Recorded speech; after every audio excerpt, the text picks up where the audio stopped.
Tú crees y confesé la pasión que hay en mí fue porque yo te amé. La prueba de un velo y te puedo perdonar por tu mal proceder. Nunca quise yo creer que fueras tan capaz de hacerme a mí sufrir. Tu mala canallada con otro igual a ti la tendrás que pagar. Tú crees y confesé la pasión que hay en mí fue porque yo te amé. La prueba de un velo y te puedo perdonar por tu mal proceder. Nunca quise yo creer que fueras tan capaz de hacerme a mí sufrir. Tu mala canallada con otro igual a ti la tendrás que pagar. Olga, no me olvides, no pretendas engañarme. Ya te he dicho que soy hombre y te perdono porque te amo. Te resistes sin tener tú la razón. Como el que te habla poco encuentras en el mundo que te exija tu cariño tan farsante, pero con todo eso te perdonarás. Qué recuerdos con el Sambo Cabero, Dios mío, ¿qué tal? ¿Cómo están ustedes? Este es un video estupendo, está el Sambo Cabero, está Lucho González. Este video lo hizo hace algún tiempo ya Mario Ghibellini, es excelente. Me hace recordar tiempos mejores que los que estamos viviendo ahora, sin duda. Con el Sambo Cabero y con el Chino Domínguez, nada menos que en el bar San Carlos de la Victoria. Recuerdo una vez, lo que ahorita me recuerdo, es una tarde que estuvimos ahí comiéndonos una fuente de lomo saltado y tomándonos un Cuba Libre, es un decir, ¿no? Porque era una media red de Cartavio, que me parece que era el ron más barato que había, y su botellón de Coca-Cola. Qué tiempos aquellos, con el gran Arturo Sambo Cabero y el Chino Domínguez, que en paz descansen ambos, mis amigos. Tiempos mejores que estos, sin duda que sí, tiempos mejores que estos de todas maneras. ¿Por qué? Porque ahora lo último es que la curva famosa a la que no llegamos nunca, nunca parece que llegamos a la curva, pues recién la vamos a ver a mediados de mayo o quién sabe más adelante. Y la cifra máxima de muertos se va a ir viendo más adelante, de la quincena de mayo. Y hay una universidad en Singapur que dice que nos toca entre fines de mayo y julio, dice ahora, ver el mayor número de muertes, que van en aumento. En su momento el presidente Vizcarra dijo que la curva la comenzábamos a ver el 26 de abril. ¿Y quién le dijo eso al presidente? ¿Quién le dio datos técnicos para eso? ¿Por qué? Y resulta que el 26 de abril ya, que en paz descanse, o que en paz descansemos todos nosotros. Juan, ¿qué haces por aquí? Betito, aquí viendo lo de la campaña escolar. Estamos en las mismas. No sabe la listaza que le han dado a Pepito. Imagínate yo que voy por el segundo. ¿Segundo hijo? No, segundo local. ¡Buena! Felizmente tenemos el apoyo para cumplir nuestras metas. Claro, todos necesitamos apoyo para crecer. Vamos. Este inicio de clases, en Caja Piura te apoyamos y te damos un crédito rápido y fácil para lo que tus hijos o negocio necesiten. Caja Piura, tu oportunidad es ahora. Bueno, en el programa de hoy tenemos una agenda bastante cargada. ¿Por qué? Porque vamos a hablar algunas cosas sobre el coronavirus, por supuesto, pero vamos a hablar también del aniversario, ha sido el 30 de abril, del fin de la guerra de Vietnam. ¿Guerra de qué? Dice usted, joven que me está mirando, usted es demasiado joven, la guerra de Vietnam. Todos hemos salido, bueno, todos, algunos hemos salido en aquellos tiempos, a inicio de los 70, por las calles de Lima marchando contra la guerra de Vietnam, para que se retiren las tropas americanas de Vietnam. En fin, en Estados Unidos hubo una total revolución, la juventud se subligó, vamos a hablar de eso. Y uno de los símbolos de esa sublevación de la juventud fue nada menos que la actriz americana Jane Fonda, que hoy día tiene 82 años de edad y parece que tuviera 42. ¿Cómo hace esa mujer? En su época fue un sex símbolo, sin proponérselo, ¿no? Ella no quería ser sex símbolo. Tenía el cerebro mejor amueblado. que la mayor parte de las personas que querían ver en ella una nueva Brigitte Bardot, etc. Vamos a hablar sobre esto, vamos a hablar sobre otros temas más. Tenemos una nota desde Ruanda que nos manda Santiago Casamayor para ver cómo está la cuarentena por ahí. La cuarentena en Vietnam también vamos a hablar de ella. Y les tengo una lectura de un gran maestro de la literatura italiana y portuguesa también, porque escribió mucho sobre Portugal, Antonio Tauchi, al que lamentablemente no le dieron el premio Nobel que sí merecía. Murió hace un par de años. Esto y mucho más en esta edición. Sean ustedes bienvenidos. Vamos a enterarnos de las cosas, vamos a quitarnos un poco la angustia y vamos a entretenernos un rato. Volvemos enseguida. ¡Atención, recluta! ¡Resiste, Perú! Esta batalla la venceremos juntos.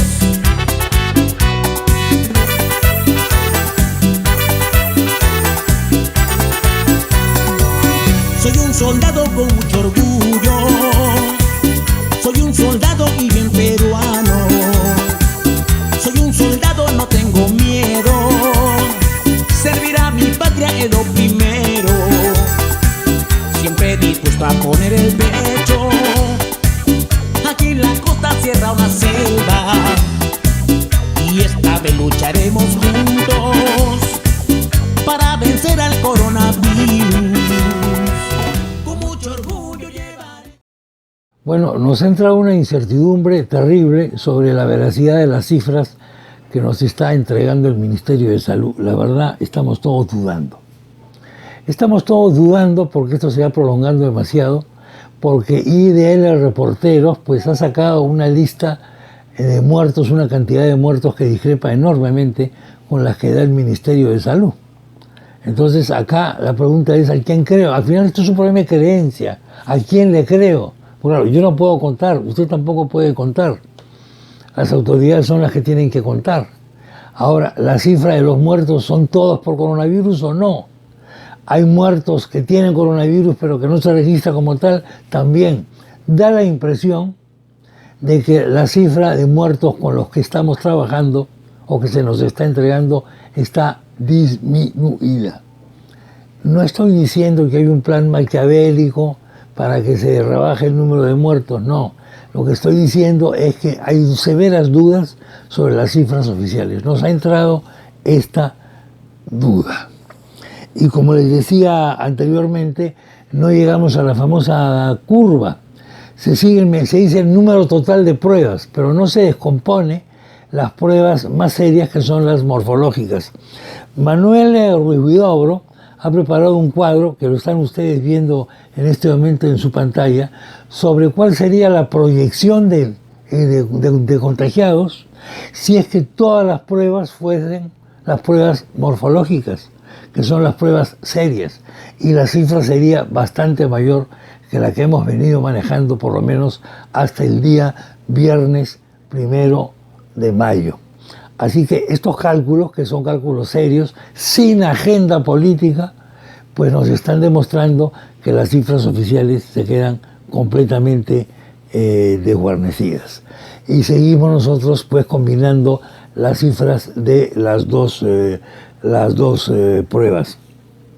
Esto ocurre mientras se va produciendo también una pandemia psicológica o psiquiátrica.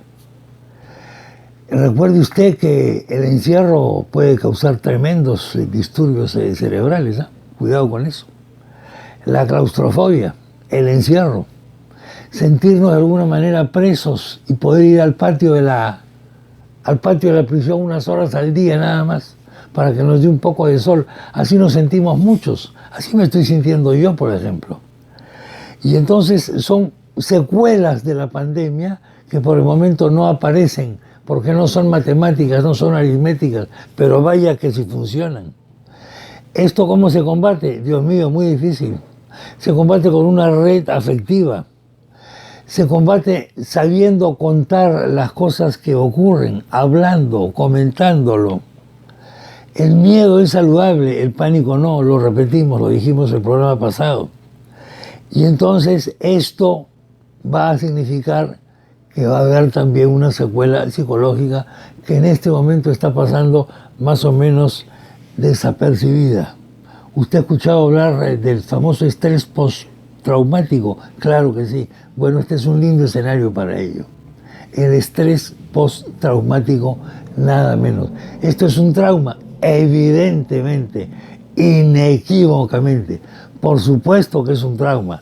Y ese trauma lo estamos sufriendo todos en mayor o en menor escala. Y lo vamos a seguir sufriendo mucho tiempo después de que se haya levantado la cuarentena, porque no vamos a pensar que esta condición es eterna tampoco. Porque si esto fuese así, qué fácil es decir a todo el mundo, señores, están todos presos, claro. ¿Y quién es mi benefactor? Papá Estado. Nos estamos acostumbrando a depender del Estado. El Estado, esta mamadera un poco alicaída, un poco flacucha, nos está convirtiendo en adictos al Estado. Estamos narcotizados. Gran parte de la población está endeudada, está sobregirada. Según el CPI, en más del 75% de las personas del Perú. Muchísima gente ve que sus puestos de trabajo se esfuman por completo. Otros consideran que va a ser tan difícil recuperarse que la verdad ya esto no tiene cuándo acabar.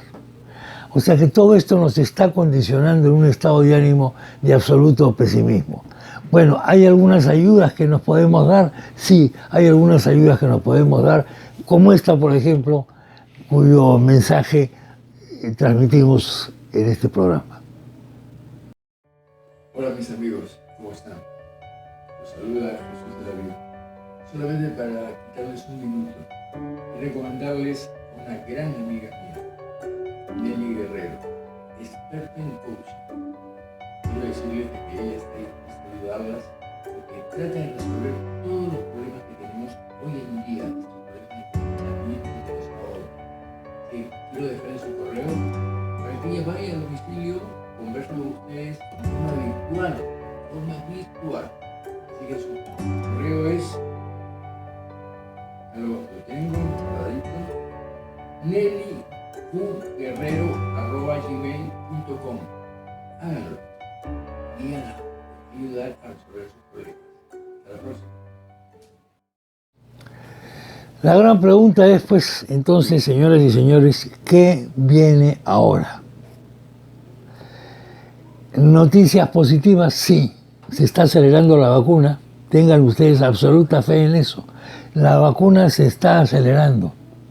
Tampoco nos vamos a ir al otro extremo y decir, esta es la peor catástrofe de la humanidad. Mentira. El género humano jamás se va a recuperar. Mentira. Nuestro mundo va a cambiar completamente. Mentira. Todas estas son exageraciones, son mentiras, es sensacionalismo de algunos aspirantes a profeta y a Mesías que creen que ellos son los salvadores de la humanidad, diciendo, sígueme, yo soy el Mesías, yo soy tu salvación. Tienes que cambiar tus hábitos, tu conducta, tus ideas, tu cerebro, etc. Mejor dicho, ya no uses el cerebro, sígueme a mí nada más. No, señores, esto es ridículamente falso. Es ridículamente falso. Bueno, tenemos ya tratamientos con anticoagulantes que se están usando. Cuidado con eso, porque el anticoagulante, lo digo yo porque tomo anticoagulantes, pero a veces se me producen derrames en las venitas de los ojos, porque la sangre se vuelve demasiado ágil, por llamarlo de alguna manera. Entonces hay que tener cuidado con eso. En China están teniendo éxito, parece ya, con algunos monos. Y en los Estados Unidos hay un antiviral. Esto lo ha anunciado el doctor Anthony Fauci, que es muchísimo más serio que el presidente Trump, dicho sea de paso, en estas materias, que es asesor del presidente, pero es serísimo, y que es una vacuna, que es un remedio que se llama el Remdesivir. Esto ya se está usando en humanos y aparentemente está dando buenos resultados. Esto nos hace recordar los primeros antivirales que salieron para combatir el VIH. Esto está narrado en una obra estupenda de Dominique Lepierre y Larry Collins, me parece, que se llama Más grande que el amor o más fuerte que el amor, en lo que narra cómo los laboratorios comienzan a competir una vez que se inaugura el VIH. Y sacan ahí a la Madre Teresa de Calcuta, perdón, Santa Teresa de Calcuta. La Madre Teresa de Calcuta tenía esta especie de morideros que había en Calcuta para gente ya completamente desahuciada, para ancianos que ya no tenían remedio, y ella los atendía hasta el último día de su vida. Cuando comienzan los primeros casos de VIH o SIDA, diríamos nosotros, en los Estados Unidos, el pánico fue tal que ni los médicos querían atender a estas personas. Se consideraba que esto era una maldición de los homosexuales y que todo el mundo se iba a contagiar. Y entonces en Nueva York había almacenes, galpones, en los que estaban ahí los enfermos prácticamente listos para morir, sin atención médica, señores. ¿Le hace esto recordar algo? ¿Ha visto usted las fosas comunes que se han tenido que improvisar en Nueva York? ¿Ha visto usted los cadáveres que se han encontrado putrefactos en camiones de Nueva York? Sí, por eso, efectivamente. Entonces, ¿qué es lo que hace el alcalde de Nueva York? Llama a la Madre Teresa de Calcuta y le dice, venga usted a apoyarnos. Y ella se va con las monjitas que tenemos acá también en el Perú, las monjas indias de esta congregación, que tienen acá en la parada o cerca de la parada una casa para atender a gente completamente desposeída y abandonada, y se van en masa a cuidar a los enfermos terminales de SIDA en los Estados Unidos, cuando no había ninguna esperanza para ellos. Recuerde usted que por esa epidemia han muerto 35 millones de personas. Así que no dramaticemos tampoco demasiado. Esto está en el libro Más fuerte que el amor, la Madre Teresa de Calcuta. Voy a terminar esta parte del COVID hablando sobre dos cosas que me han llamado poderosamente la atención. La primera es una barbaridad. Cuando se dijo acá que se iba a dar la absurda norma de la separación de sexos para ir a comprar al mercado, acá nos opusimos completamente. El día viernes ha aparecido una directiva del Ministerio de Agricultura dando instrucciones a los mercados para mantener la higiene de los locales y para impedir el ingreso de niños, mujeres embarazadas y adultos mayores. Bueno, ¿esto qué cosa es, señores? ¿A dónde estamos llegando acá? ¿Qué es esto, un campo de concentración? ¿A quién se le ha ocurrido la barbaridad anticonstitucional de impedir la entrada de estas personas? ¿Por qué? ¿Porque son más fáciles de contagiar? ¿O porque pueden contagiar más fácilmente? ¿Qué somos los veteranos? ¿Los nuevos leprosos? ¿Quién diablos en el gobierno? El principal responsable ahorita, el ministro de Agricultura. ¿Por qué? Porque esta es una directiva.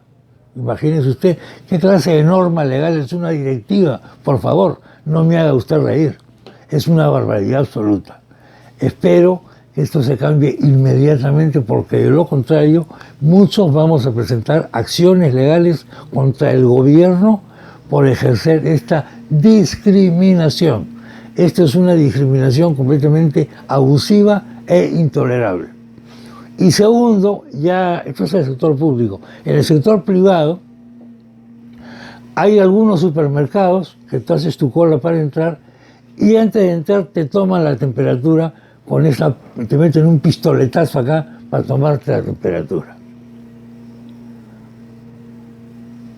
¿Con qué derecho? Es decir, no me están preguntando si me pueden tomar la temperatura. Si no me toman la temperatura o yo no me dejo tomar la temperatura, no entro a comprar. ¿Cuál es la base científica de la pistolita? Les voy a contar lo que me ha pasado el otro día. Cobardemente no voy a dar el nombre del supermercado, pero les cuento lo que me pasó.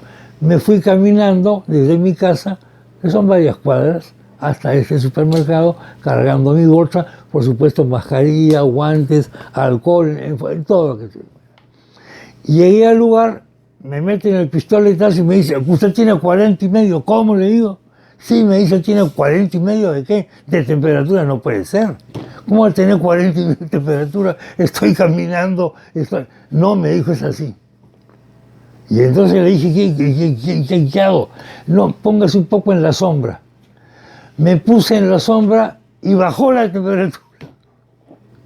Oiga, a los 37 y pico. Entonces, la primera pregunta que me hago es la siguiente. ¿Estos establecimientos tienen el derecho de tomarte la temperatura?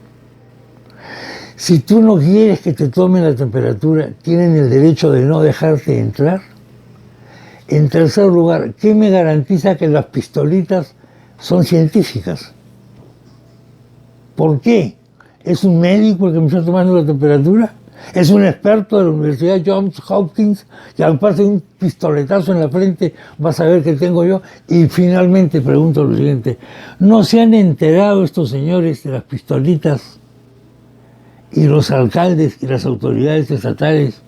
¿No se han enterado de que el virus lo propagan en gran parte los asintomáticos? Léase aquellos que no tienen fiebre. En otras palabras, yo puedo entrar a un establecimiento y esparcir el virus como una ametralladora, si no llevase máscara ni guantes, por supuesto, aunque en la pistolita no ha salido nada. Y finalmente, ¿quién demonios me indica que la pistolita, maldita sea, no esté malograda? ¿Qué diablos está ocurriendo en estas dos cosas? Una del sector público y otra del sector privado. ¿Qué somos?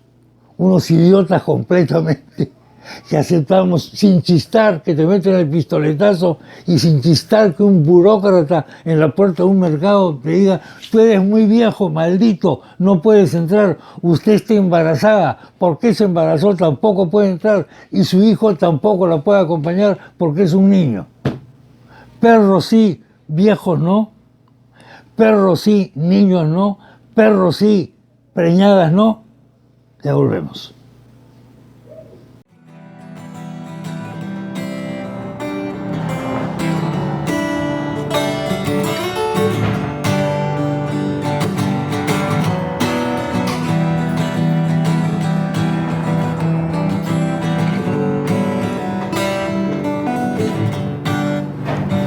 Acabamos de llegar y ya nos quieren botar. Acabamos de llegar. Yo solo quería preguntar cómo le hacen para estar. Yo quiero que vean dos grabados, ¿ya? Un primer grabado, ustedes me van a decir de qué año es, ¿saben de cuándo es?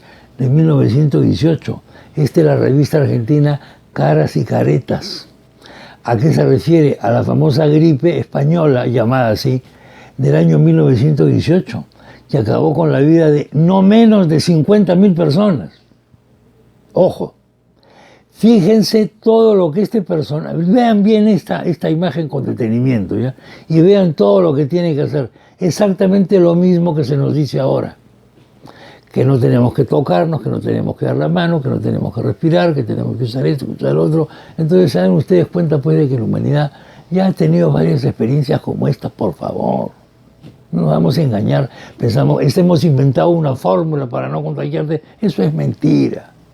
No es así. La mascarilla es viejísima, hay que usarla, sí, claro. El guante hay que usarlo, sí, claro, evidentemente. El alcohol hay que usarlo, sí, claro. Esta mesa tengo que limpiarla, evidentemente, sí, claro.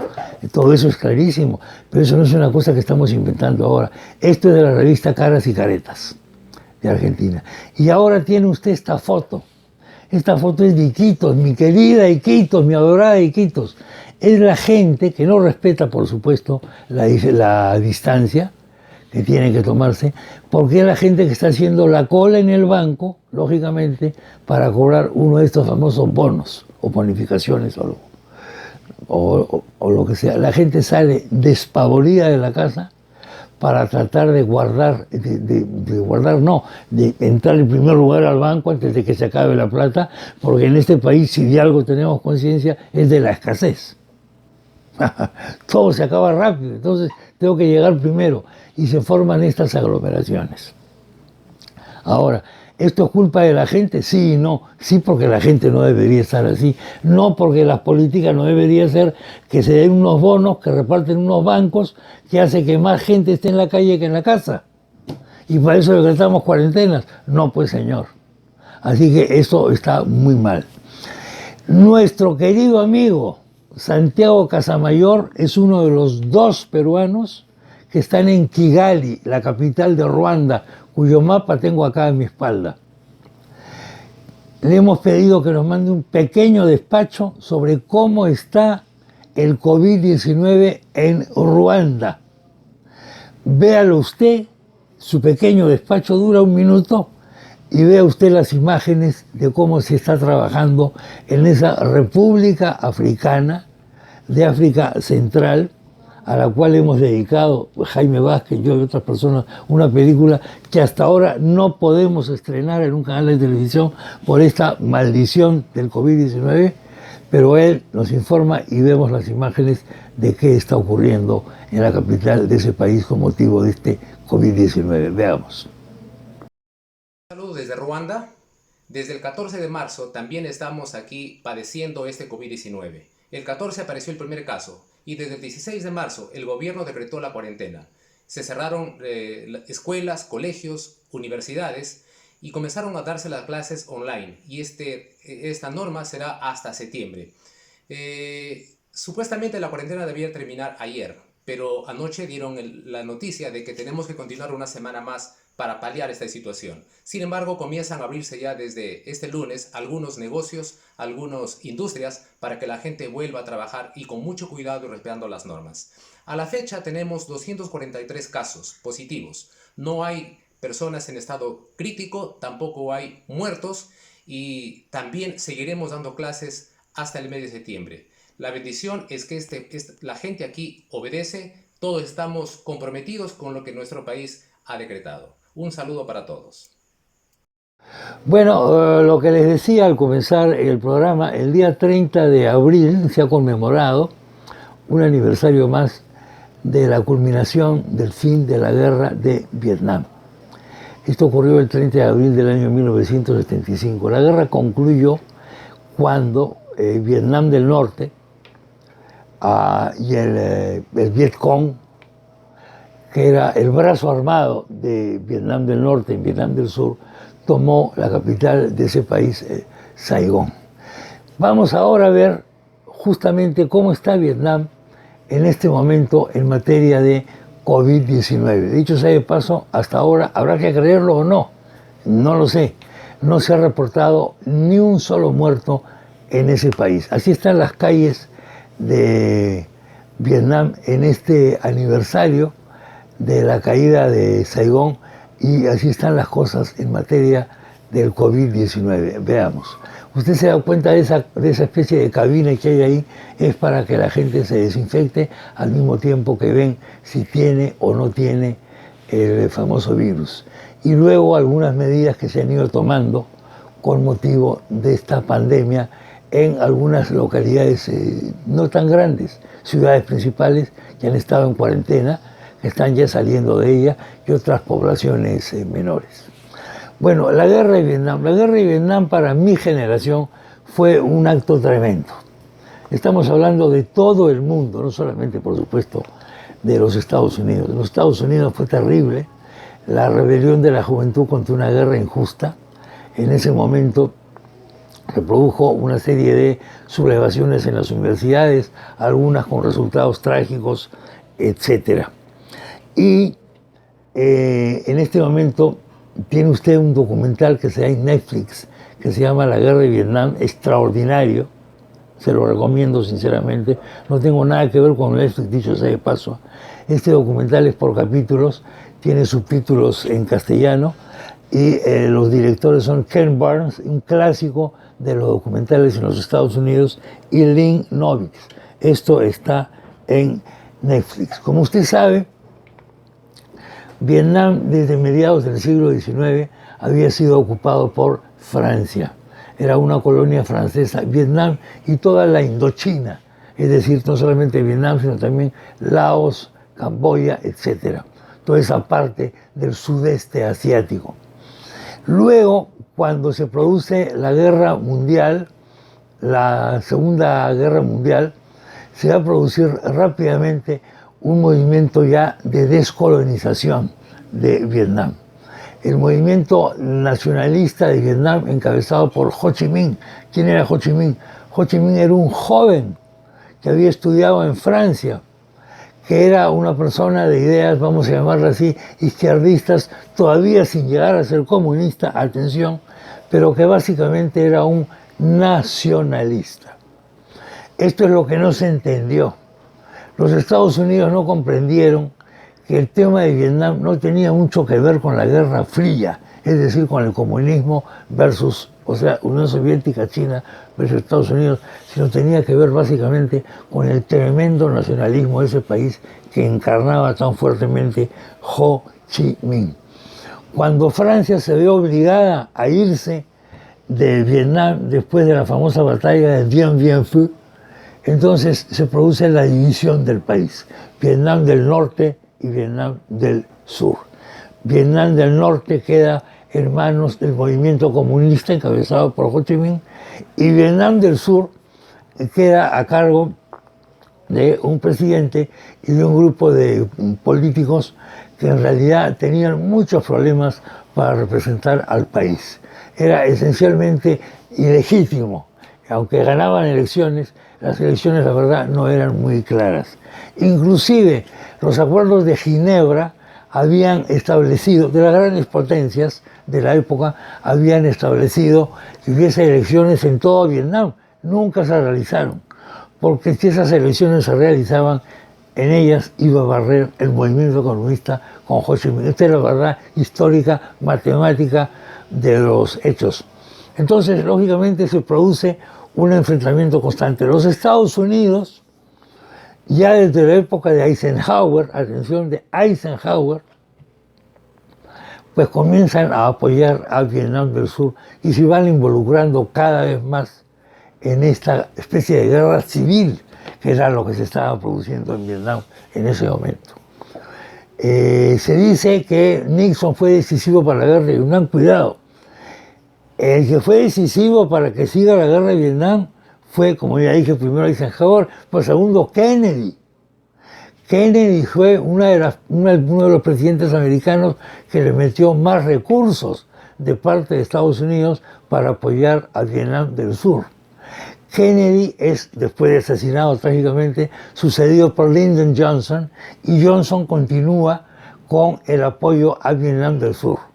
Total, en un determinado momento llega a haber casi 300.000 soldados en sumado, ¿no?, en todo el proceso americanos en Vietnam del Sur. Y entonces se produce prácticamente una guerra civil.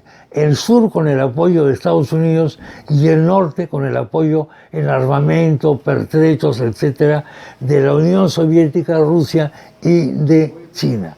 Esto es algo que genera al final, como ustedes se pueden dar cuenta, una mortandad absoluta. Al final esa guerra terrible le cuesta a Estados Unidos 58.000 hombres. Por supuesto, es el menor número de víctimas, es el número de víctimas americanas, pero imagínese usted para la opinión pública americana lo que significó eso. La opinión pública estaba partida por dos: los patriotas y los enemigos de la patria. Estos enemigos de la patria se incluían jóvenes, etcétera, etcétera, una serie de personajes de la época. En fin, Martin Luther King estaba ahí y otros más. Pero bueno, 58.000 víctimas americanas, el ejército de Vietnam del Sur pierde 250.000 hombres, Vietnam del Norte pierde 1 millón de personas prácticamente. Hay unos bombardeos increíbles con napalm, recuerda usted, el famoso napalm, y hay un movimiento juvenil en todo el mundo, también en el Perú, contra la guerra de Vietnam, que finalmente la tiene que concluir Nixon. Nixon es una persona que ha pasado en la historia intoxicado por el tema de Watergate, pero que en realidad fue el hombre que terminó la guerra de Vietnam, esto hay que decirlo también. Porque no es verdad que Nixon agravó la guerra de Vietnam. Mucho cuidado con esto. Nixon no agrava la guerra de Vietnam. Nixon lo que hace es al final retirar las tropas americanas de Vietnam y abre China.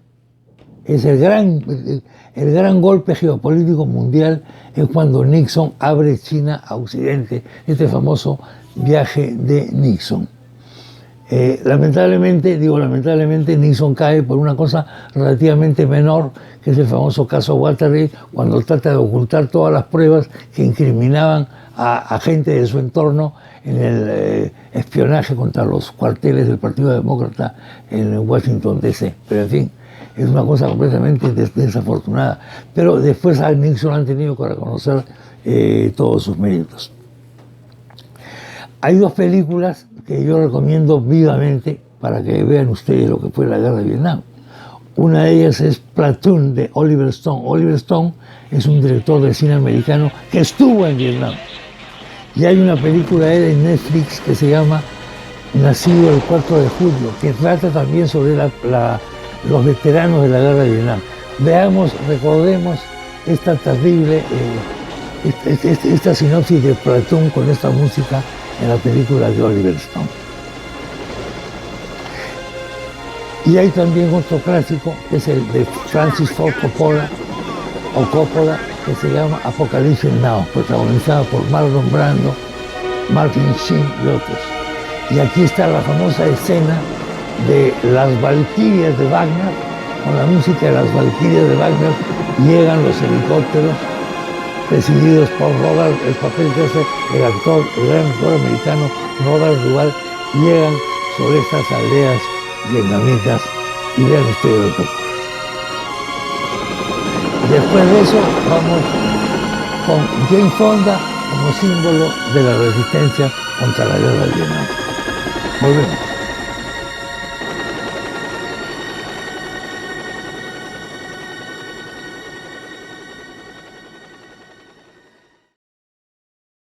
Bueno, pues Jane Fonda, les confieso que cuando estábamos planificando con Oscar esta secuencia del programa sobre el aniversario de la guerra de Vietnam, pues yo le quería dar un toque nada más a Jane Fonda, pero no, hay que darle más amplitud. Y vamos a dedicar esta secuencia que viene a Jane Fonda. Jane Fonda, ¿quién era? ¿Quién era? Por favor, me mata si me voy a decir esto. Tiene 82 años y es muchísimo más joven que un montón de chiquillas guapas que yo conozco. Bueno, la hija de Henry Fonda. ¿Quién era Henry Fonda? El gran actor americano, era el símbolo de los Estados Unidos. Ese era Henry Fonda, el paradigma de todas las virtudes americanas. Había representado nada menos que a Lincoln en una película del año 39, antes de la Segunda Guerra Mundial. Había ayudado a las tropas americanas en la Segunda Guerra Mundial con un uniforme, etcétera, como reclutador. En fin, ¿qué quieren que les diga? Este gran hombre tiene esta hija, tiene dos hijos, Peter y Jane. Jane Fonda era una niñita muy guapa, pero muy tímida, muy cohibida. La mamá de Jane Fonda era una señora que tenía ciertos trastornos mentales. Y ella lo cuenta en una película extraordinaria, que es un documental sobre su vida, que no lo he visto lamentablemente en castellano, no tiene subtítulos en castellano, pero está en YouTube también. Esa película se llama Jane Fonda in 5 Acts, de Susan Lacy, o sea, Jane Fonda en 5 actos. ¿Qué pasa con Jane Fonda en su infancia? La mamá se suicida. La mamá era bipolar. Entonces ella se suicida. ¿Qué ocurre con el papá? Le sacaba la vuelta a la mamá. Jane Fonda tenía 13, 14 años de edad cuando su madre se suicida. Y poco después ve a su papá con una persona, una mujer, una chica, que era un poco mayor que ella. Y a él, Henry, le sacaba la vuelta, disculpen la expresión. En fin, nadie se puede meter en el cerebro de nadie, a la mujer con esta joven, ¿no es verdad? Con la que no terminaría tampoco, por supuesto, ¿no? Entonces, Jane Fonda nace con este trauma, esta cosa terrible, espantosa, Y lógicamente hay un resentimiento contra la infidelidad paterna. Y ella ve el sufrimiento de su madre. Y entonces su madre se suicida con una navaja de afeitar, nada menos. Esta chiquita, muy guapa, de talento natural, que inclusive su papá la llega a botar de la casa donde estaba viviendo ya con esa joven, y ella se va a Lee Strasberg, al estudio de Lee Strasberg, el famoso maestro de actores que quedaba cerca de la casa, y ahí se encuentra con Marilyn Monroe, que también era alumna de este maestro. En fin, ahí se hace sus pinitos como actriz. Pero empieza a hacer algunas pequeñas series de televisión, algunas peliculitas, y viene su primer romance, su primer matrimonio con el director de cine francés Roger Vadim. Roger Vadim había sido marido nada menos que de Brigitte Bardot. ¿No sabe usted quién fue Brigitte Bardot? Vaya por favor a Wikipedia, ya no me interrumpa. Nada menos que el marido de Brigitte Bardot, que había tenido además un affair después de haber estado con Brigitte Bardot, o simultáneamente creo, con Catherine Deneuve. Se casa con Jane Fonda y Vadim hace una peliculita que se llama Barbarella, una película de ciencia ficción en la que Jane Fonda es un personaje del espacio que baja a la Tierra. En fin, una cosa, pues, la verdad, sinceramente, bastante guachafa en mi modesto entender. Para la época fue una cosa espectacular. Jane tiene un problema con esa película porque ella tiene que estar desnuda haciendo una serie de piruetas como si estuviese sin ley de la gravedad, porque estaba en el espacio. Y él le dice, no te preocupes, Jane, que los letreros que voy a poner de los créditos, los títulos, el director, la música, etcétera, etcétera, etcétera, te va a tapar el cuerpo. Y hay una parte que no le tapa el cuerpo. Y se le ve un pedazo de seno. Y Jane Fonda, que era una niña recatadísima, queda absolutamente asustada. Pero estaba seducida por Roger Vadim. Pero ya estando con Roger Vadim en Francia, comienza a ver las grandes manifestaciones contra la guerra de Vietnam. Y un día Simone Signoret, que era comunista, que era la mujer de Yves Montand, la llama a Jane y le comienza a explicar qué era Vietnam. Porque el Vietnam estaba luchando desde hacía 1000 años contra los invasores extranjeros. Y entonces la joven Jane Fonda comienza a pensar y se comienza a emocionar y comienza a ponerse contra el gobierno americano. Gran bronca con el papá, que era la personificación de la esencia, entre comillas, americana. Y entonces ahí se produce el famoso viaje de Jane Fonda a Vietnam, que fue tremendo, del cual ella después se arrepintió. ¿A dónde va Jane Fonda? Viaja a Vietnam del Norte. Usted imagínese que el Perú está en guerra con Ecuador, por decirlo, como hemos estado. Y en medio de la guerra, una actriz peruana se va a Ecuador a apoyar a Ecuador contra el Perú, que fue lo que hizo ella, con Vietnam del Norte contra Estados Unidos. Ahí la vemos recorriendo las baterías antiaéreas con los soldados norvietnamitas, etc. Y llega a decir que los prisioneros de guerra americanos, que eran los pilotos aéreos, no eran prisioneros de guerra, sino que eran criminales de guerra. Eso llega a decir ella. Fíjense lo que eso significó para los Estados Unidos en aquel momento, fue tremendo, pero era solamente la punta del iceberg. Había mucha gente entre la juventud americana, los intelectuales, los estudiantes, etcétera, que pensaban realmente así. Por supuesto, Jane Fonda después se arrepintió de esto, sobre todo de la forma como habló contra los pilotos aéreos americanos, porque después se enteró de que algunos habían sido torturados por los vietnamitas. Maltratados, torturados, etcétera, etcétera. En fin, se le vino encima pues todas las familias de los pilotos americanos. Luego de esta experiencia viene el segundo marido de Jane Fonda, que es Tom Hayden. Tom Hayden era un político, digamos más que político, era un hombre que tenía emoción social y que defendía una serie de cuestiones del movimiento, vamos a llamarlo así, progresista americano.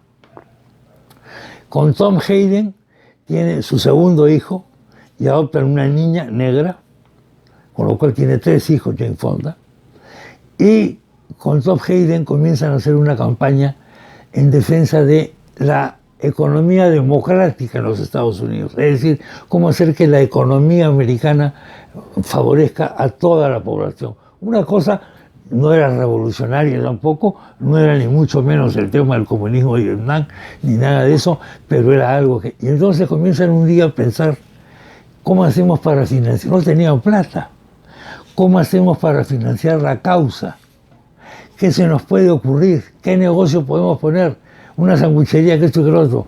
Y entonces una tarde comienzan a discutir y después de la pausa y de los mensajes que vienen ahora, les cuento cómo es que levantan plata para ese movimiento de Tom Hayden y su mujer Jane Fonda. Volvemos.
Fíjense cómo nos hemos ido yendo.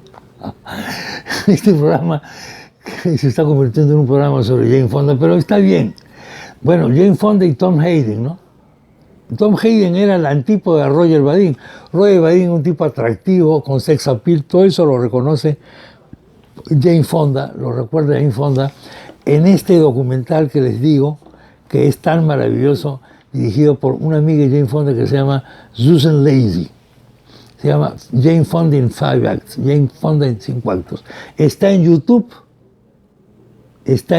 por si acaso, dicho sea de paso, pero no tiene, yo no he encontrado con subtítulos en español, también lo adelanto por si acaso. Ahora, si usted hace un clic en ese cuadradito que sale abajo del cuadro de YouTube, sale subtítulos en inglés, mal hechos, ¿eh? Pero más o menos usted puede seguir. Pero en fin, dejo constancia de eso. Y entonces, ¿sabe lo que comienza ahora en la vida de Jane Fonda? Dice, ¿y qué pasa si yo hago mis ejercicios que hago, mi fitness, mi no sé qué, no sé cuánto, y hacemos videos de esa cuestión? ¿Cuánto puede costar eso? Nada, pues, me traigo el camarógrafo, tal. ¿Dónde lo hacemos? Acá hay un cuarto a la esquina. Ya trae, llama a tus amigas, llama a tu esto, no sé cuánto. El camarógrafo, no sé quién, esto, ponte tú esto. Bueno. Y comienza el primer VHS video, VHS de la época, de ejercicios del mundo, señores. ¿Cuántos millones de videos de ejercicios ha vendido Jane Fonda? Desde esa época hasta ahora, porque se sigue vendiendo. Porque yo conozco chicas que podrían ser, no hijas ya, nietas de Jane Fonda, que a la sazón tiene que tiene 82, que hacen ejercicio con esos videos. Decenas de millones de videos, señores. Y eso no nació porque un gerente de marketing pensó que la figura... No, eso nació porque querían financiar el movimiento que dirigía Tom Hayden, de la cual Jane Fonda era segundona de alguna manera, que era el movimiento por la democracia económica en los Estados Unidos.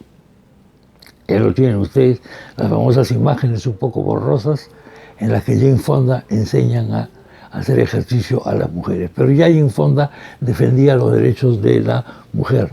Era una especie de feminista adelantada. lo digo con todo respeto para las feministas de ahora, chicas, discúlpenme, ustedes no han inventado la pólvora. La pólvora ya está inventada desde los años 60 ya. Y se me aprietan un poco más desde los años 50. Lo digo con todo cariño y con todo respeto. Jane Fonda fue una figura de estas. No era, por supuesto, una feminazi, como dirían algunos, sino una feminista. Y entonces, de ahí viene esto. Bueno, el matrimonio con Hayden no duró más, duró bastante. Ella reconoce, qué suerte, ¿no? Reconoce la virtud de cada uno de sus ex maridos, y el de Hayden dice que la formó políticamente, etc. Y luego, después de esa campaña de los VHS, pues se casa con Ted Turner, que era el dueño de la CNN, un multimillonario. Le salían los millones de dólares por las orejas, por la nariz, por la boca, sin tapabocas, que no había en esa época, etcétera, etcétera. Y en fin, hasta llegar al momento actual, en el que Jane Fonda tiene 82 años de edad, y hay películas de ella que usted las puede ver en Netflix, para pensar que soy un propagandista en Netflix, no, pero lo digo como información. Grace and Frankie, una serie, y una película con Robert Redford, un hombre que es muy amigo de ella, nada sexual con ella, pero ella lo admira y él la admira a ella también de manera realmente impresionante. Hay una película, la última película seria, digamos, o más o menos de autor, en la que ha participado Jane Fonda, se llama Youth, Juventud, dirigida por Sorrentino, ¿correcto? Sorrentino es el director de la serie en la que trabaja nuestro amigo Ramón García, la serie del joven Papa, ¿no es cierto?, cuyo protagonista es nada menos que el actor inglés británico Jude Law. Sorrentino dirige a Jane Fonda en esta película importante. Y Jane Fonda sigue saliendo pues en series, sigue saliendo en películas, tiene 82 años de edad y todo el mundo está totalmente asombrado, y ella también está asombrada. Con motivo del lanzamiento de su libro de memorias y con motivo del lanzamiento de esta película, recorrió varios canales de televisión. Todo el mundo la quería mirar, su figura, y una de las conductoras de uno de los programas le dice: Jane, cuando te miras en el espejo y ves esa figura, ¿qué dices? Me costó trabajo. Efectivamente, pues, le costó trabajo. Y por supuesto, ella no está de acuerdo con Trump, pero al mismo tiempo sorprendió a la gente diciendo: hay que amar a Trump. ¿Cómo? Le dijo Jane: ¿vas a amar a Trump? Discrepo de sus políticas, pero no de su persona. La experiencia me enseña, y Cristo ha dicho también, añadió Jane Fonda, me enseñan a amar a los seres humanos. No hay que ser radical, no significa odiar. Tú puedes estar en contra de su política, pero tienes que amar a la persona. Termino ya con Jane Fonda. Me queda un tramo de programa. Les voy a hablar sobre un entrañable escritor italiano. Esto y más después de la pausa.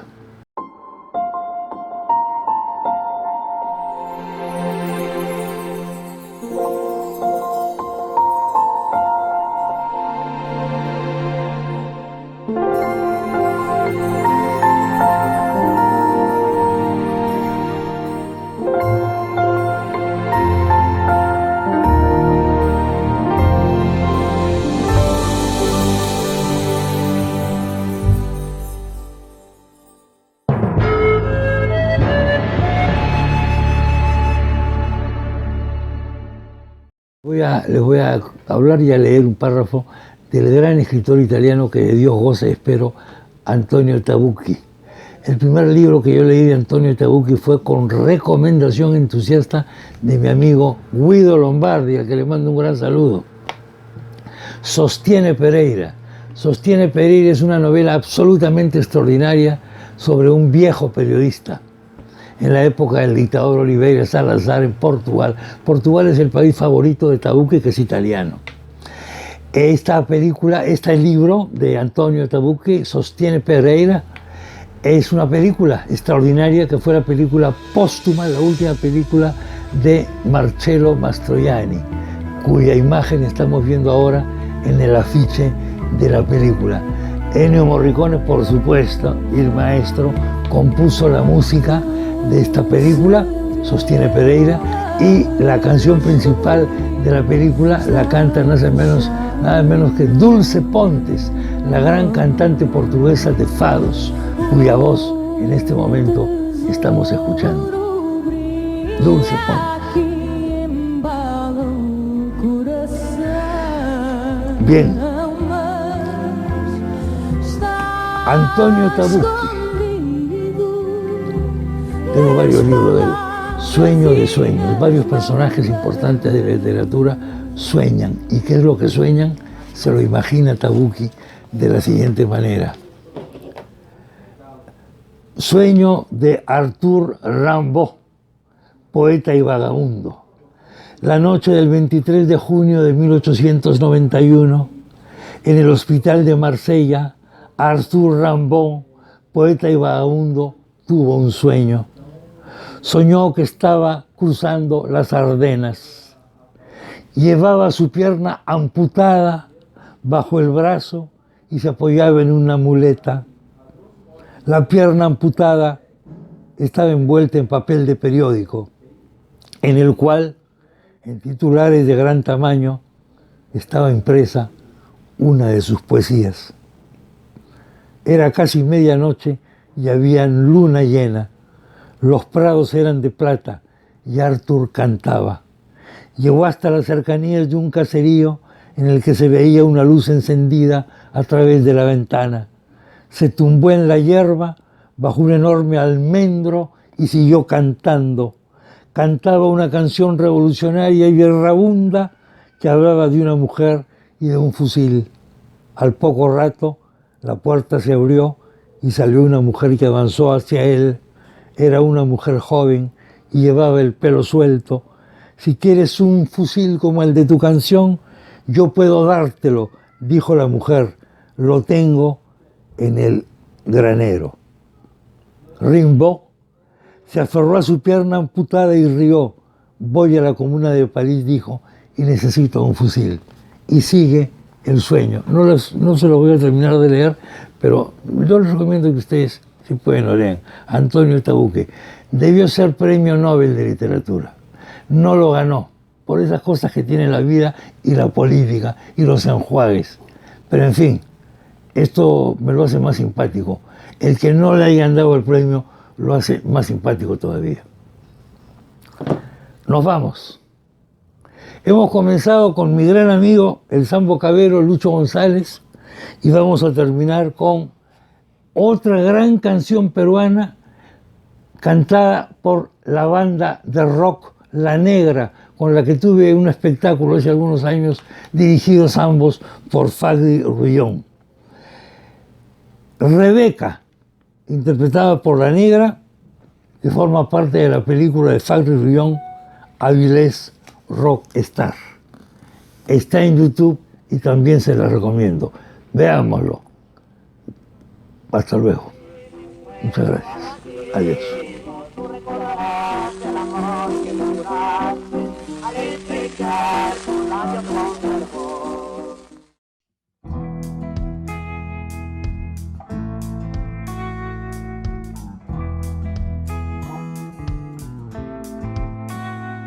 Rebeca, yo muero por ti. Ay, Rebeca, me muero por ti. Lejos de ti yo me siento abatido. Tú recordarás el amor prometido al contemplar mis labios con fervor. Rebeca, yo muero por ti. Ay, Rebeca, me muero por ti. Lejos de ti yo me siento abatido. Tú recordarás el amor prometido. Aquí me tienes penando sin poderme consolar. A toda hora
abatido, tú recordarás el amor prometido.